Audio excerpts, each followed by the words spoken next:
Trouvez l'utilitaire qui vous correspond chez Cara Auto à Bar-le-Duc. Espace, polyvalence, connectivité, design. Retrouvez tous les modèles de la gamme Volkswagen véhicules utilitaires et tous les avantages qu'ils peuvent vous offrir. Achetez, louez, entretenez votre utilitaire chez votre concessionnaire Volkswagen Cara Auto à Bar-le-Duc. Du 30 mars au 3 avril, l'association Archéolona vous invite à la seconde édition des Printemps de l'Archéologie à Saint-Dizier. Durant 5 jours, les grands monuments de la préhistoire et de l'Antiquité seront à l'honneur autour de 4 grands axes. Deuxième festival des Printemps de l'Archéologie du 30 mars au 3 avril à Saint-Dizier. Entrée gratuite.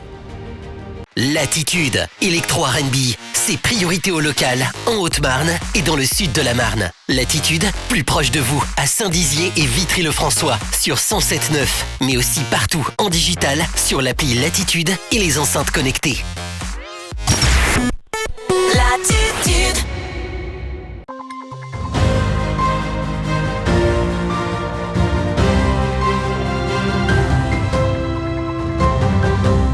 Bonsoir à tous, bienvenue dans votre édition du 15 minutes info de ce jeudi 24 mars 2022. Voici les titres.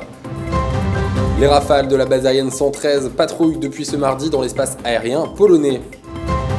L'exposition « Et si j'étais un archéologue » s'achève au musée de Saint-Dizier, une réussite pour les collégiens bragards.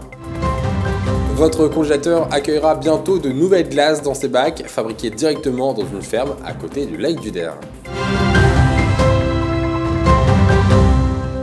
Alors donc que la guerre se poursuit en Ukraine, les rafales de la base aérienne 113 de Saint-Dizier se préparent à prendre le relais de leurs homologues de la base aérienne de Mont-de-Marsan.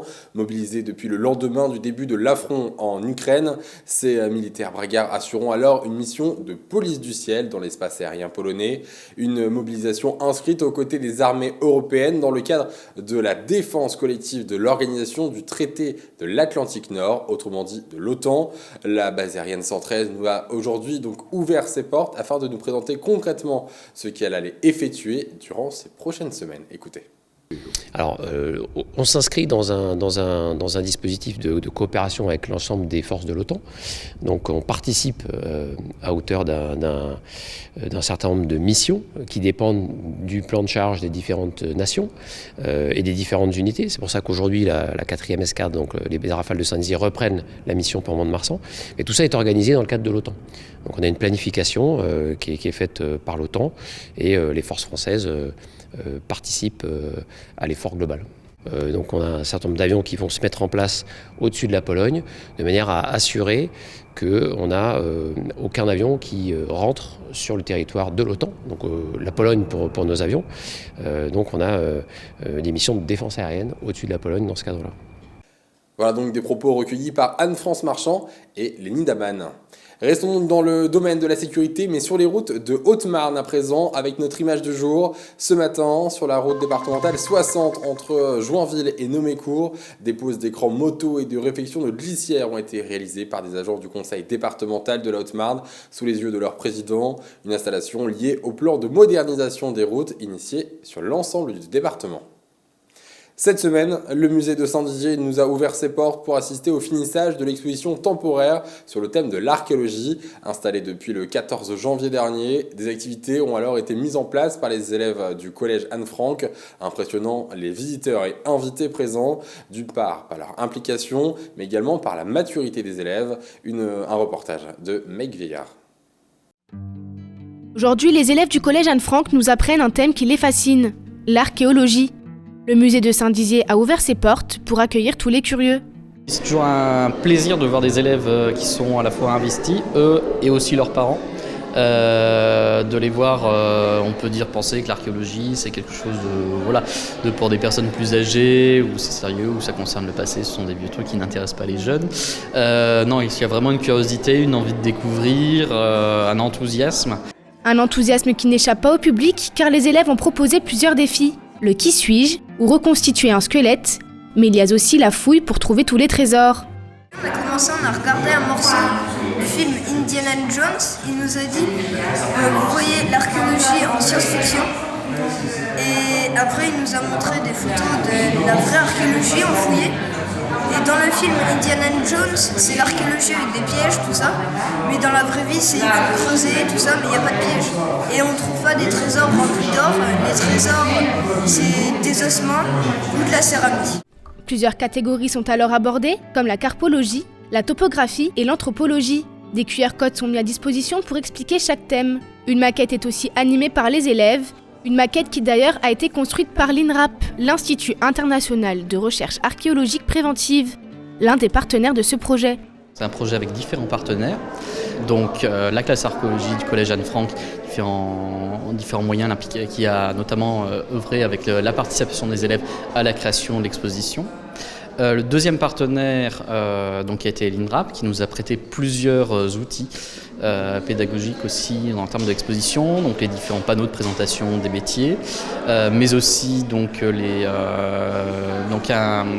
différents dispositifs, le Céramopulse, qui est un puzzle qui permet de reconstituer une céramique, l'archéomaquette, qui permet de découvrir le fonctionnement d'un chantier de fouilles, et également qui a participé par la présence d'archéologues lors d'une web radio où ils ont pu être interviewés par les élèves et présenter leur métier. Un grand événement se prépare, la 2e édition du festival Archéologie, du 30 au 3 avril. C'est ouvert à tout public.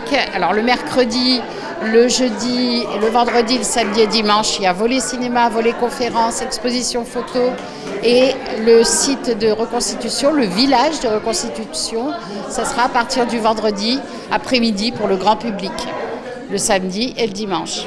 Il faut parler aussi que pendant le week-end, il y aura des troupes professionnelles, des troupes semi-professionnelles. Et cette année, on aura une grande nouveauté puisqu'on aura des chevaux montés et un char de parade qui pourra déambuler sur le site. Sortez vos talents d'explorateurs, le festival accueille tous les curieux, petits et grands. Il y a des activités pour tout le monde. À présent, je vous propose donc de partir à la rencontre de Joël et Fabienne, tous deux agriculteurs. Ils sont à la tête de la ferme du Tremblay, située à Plan-Rue, en Haute-Marne. La saison estivale arrivant à grands pas, ils nous ont ouvert leurs portes pour nous dévoiler la recette de leur glace artisanale. Un reportage tout en fraîcheur d'Alison Godefroy. Ici en Haute-Marne, à la ferme du Tremblay, vit un couple d'éleveurs de vaches laitières. Pour faire de la bonne crème glacée, il faut du bon lait. Ces vaches sont au nombre de 80 et mangent principalement de l'herbe, de la betterave fourragère, du foin et de la paille. Une vache donne en moyenne 25 litres de lait par jour, soit environ 2000 litres quotidiens. La traite se fait matin et soir. Du bon lait, c'est un lait, je sais pas si c'est bien de dire ça, bien gras, bien onctueux, un lait riche, voilà. Depuis bientôt 30 ans, Joël et Fabienne proposent des produits artisanaux. Parmi eux, la crème glacée. Celle-ci sera d'ici quelques semaines le produit phare des consommateurs. Justement, le taux de matière grasse étant important pour fabriquer les glaces. Donc oui, dans les glaces, on met du lait, de la crème, du jaune d'œuf, des sucres, voilà. La recette reste bien entendu secrète. Plusieurs parfums sont élaborés à partir de cette machine. On y verse de la crème, du lait, tout ce qu'il faut pour faire une crème glacée onctueuse. Elles sont toutes bonnes, mais sinon y a un large choix. On a une 60aine de parfums à peu près. Et alors ça va du classique vanille, chocolat, fraise, caramel à des choses plus typiques comme par exemple la glace à la bière réalisée par la brasserie du Der, à Montier-en-Der. Dernièrement à Paris, s'est tenu le salon de l'agriculture. Pour Fabienne et Joël, il était important d'y participer. Des milliers de visiteurs se sont rendus sur place, l'occasion de faire connaître leurs produits et le département. Alors, on est allé là-bas parce que le conseil départemental nous a sollicité pour y aller. On a été gentiment invités avec d'autres producteurs au Marnais. Et on est resté 3 jours, donc les 3 derniers jours du salon. Actuellement, avec la guerre en Ukraine, certains pays sont dépendants du blé ukrainien, puisque ce pays est le 5e exportateur mondial.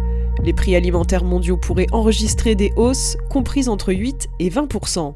Évidemment, c'est compliqué avec ce qui se passe en Ukraine, tous les cours s'envolent. Le cours des matières premières, ce qu'on vend, évidemment, ça augmente un tout petit peu, mais pas à outre mesure. Mais tout ce qu'on achète, c'est très très compliqué, quoi. Oui, elles sont terribles. Symbole des vacances, la glace se savoure par gourmandise, qu'elle soit à la vanille, au yaourt ou au caramel. Le plus important, c'est qu'elle soit artisanale. Et voilà, c'est la fin de cette édition. Merci de l'avoir suivi. Tout de suite, vos prévisions météo de demain. Excellente soirée à tous. Toute l'actualité qui vous concerne, à voir et à revoir dès maintenant sur puissancetelevision.fr et sur notre application mobile.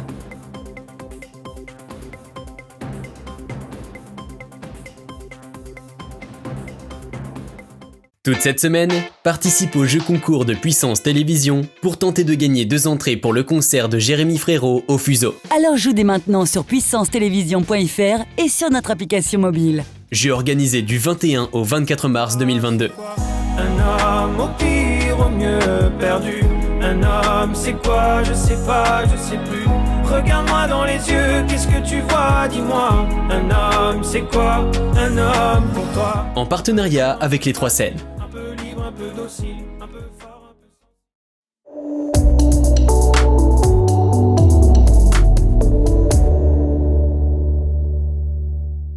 Bonsoir à tous, comme d'habitude on démarre avec la carte de France. Pour demain on annonce un temps ensoleillé sur tout l'hexagone. Pour les températures, comptez 19 degrés de maximale. Pour les minimales, elles seront de 4 degrés. Du côté de nos départements, le beau temps sera aussi au rendez-vous. Pour les températures, on restera dans les normales de saison avec 17 degrés de maximale. Enfin, comptez 3 degrés de minimale à Commercy. Demain vendredi 25 mars, nous fêterons les Humbert. Nous gagnerons 4 minutes. Le soleil se lèvera à 6h43. L'information continue sur puissancetelevision.fr et sur notre application mobile.